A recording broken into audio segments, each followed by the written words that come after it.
മാമ്പഴ പുളിശ്ശേരി തയ്യാറാക്കുന്നൊരു വീഡിയോ ആണ് ചെയ്യാൻ പോകുന്നത്. വെൽക്കം ബാക്ക് ടു ലൈസാസ് ആൻഡ് വ്ലോഗ്. വളരെ എളുപ്പത്തിലും ടേസ്റ്റോടു കൂടി എങ്ങനെയാണ് മാമ്പഴ പുളിശ്ശേരി തയ്യാറാക്കുന്നതെന്ന് കാണാം. എല്ലാവർക്കും നമസ്കാരം. മാമ്പഴ പുളിശ്ശേരി ഉണ്ടാക്കാൻ ഇതുപോലത്തെ ചെറിയ മാങ്ങയാണ് നല്ലത്.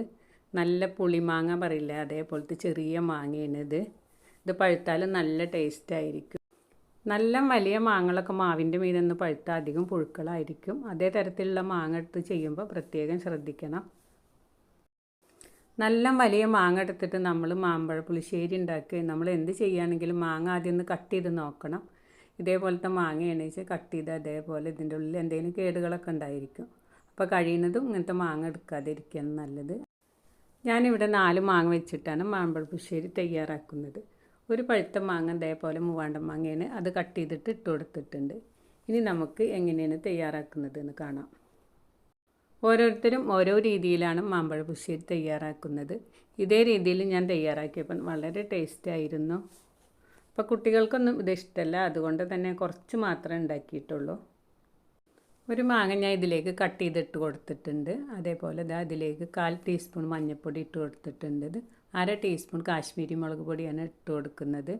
അപ്പോൾ ഇവിടെ എരിവൊന്നും എല്ലാവർക്കും ഇഷ്ടമല്ല, അതുകൊണ്ട് കാശ്മീരി മുളക് മാത്രമാണ് ചേർത്ത് കൊടുക്കുന്നത്. എരിവിന് വേണ്ടിയിട്ട് 2 പച്ചമുളക് ഞാൻ ലാസ്റ്റ് ഇട്ട് കൊടുക്കുകയാണ് ചെയ്യുന്നത്. അതേപോലെ ഇതിലേക്ക് ആവശ്യത്തിനുള്ള ഉപ്പും കൂടെ ചേർത്ത് കൊടുക്കുന്നുണ്ട്. ഇനി നമുക്കിതൊന്ന് വേവിച്ചെടുക്കാം. മാമ്പഴ പുളിശ്ശേരി തയ്യാറാക്കാൻ വേണ്ടിയിട്ട് ഒരു നാളികേരത്തിൻ്റെ പകുതി ഞാൻ ചിരവി എടുത്തിട്ടുണ്ട്. ഇതിലേക്ക് ഒരു 1/4 ടീസ്പൂണ് നല്ല ജീരകം കഴുകിയെടുത്തിട്ടുണ്ട്. അതേപോലെ ഒരു 4-5 ചുവന്നുള്ളിയും കൂടെ എടുത്തിട്ടുണ്ട്. ഇനി നമുക്കിതൊന്ന് അരച്ചെടുക്കാം.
ഒരു ടേബിൾ സ്പൂൺ ശർക്കരപ്പൊടിയും കൂടി ഇതിലേക്ക് ചേർത്ത് കൊടുക്കുന്നുണ്ട്.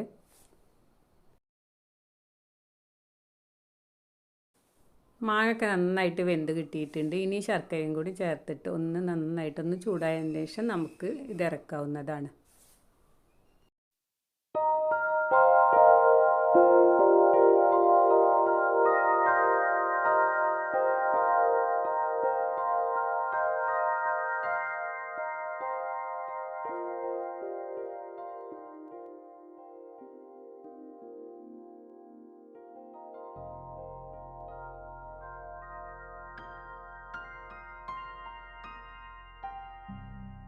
ഈ കറി ഒന്ന് വറവിടാൻ വേണ്ടിയിട്ട് ഒരു പാത്രം സ്റ്റവിൽ വെച്ച് കൊടുത്തിട്ടുണ്ട്. ഇതിലേക്ക് ആവശ്യത്തിനുള്ള വെളിച്ചെണ്ണ ഒഴിച്ച് കൊടുത്തു. ഇനി എണ്ണ ചൂടായി വരുമ്പോൾ ഇതിലേക്ക് 1/2 ടീസ്പൂൺ കടുകും 1/4 ടീസ്പൂൺ ഉലുവയും കൂടി ഇട്ട് കൊടുത്തിട്ടുണ്ട്. അതേപോലെ ആവശ്യത്തിനുള്ള കറിവേപ്പിലയും 2 ഉണക്കമുളകും കൂടി കട്ട് ചെയ്ത് ഇട്ട് കൊടുത്തിട്ടുണ്ട്.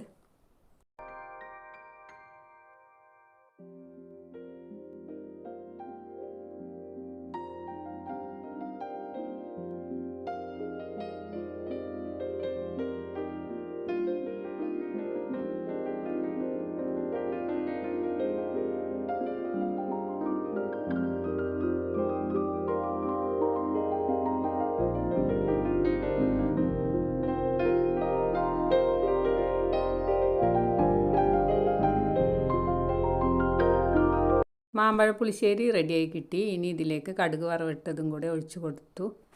ഇപ്പോൾ മാങ്ങക്കാലല്ലേ, മാങ്ങ വെച്ചിട്ട് മാമ്പഴ പുളിശ്ശേരി തയ്യാറാക്കാത്തവർ എന്തായാലും ഒന്ന് ചെയ്ത് നോക്കണം. നിങ്ങൾക്കെൻ്റെ വീഡിയോ ഇഷ്ടമായെന്ന് കരുതുന്നു. വീഡിയോ ഇഷ്ടമായാൽ നിങ്ങളെൻ്റെ ചാനൽ ആദ്യമായി കാണുകയാണെങ്കിൽ സബ്സ്ക്രൈബ് ചെയ്യാനും ലൈക്ക് ചെയ്യാനും ഇഷ്ടപ്പെട്ടാൽ കമൻറ്റ് ചെയ്യാനും മറക്കരുത്.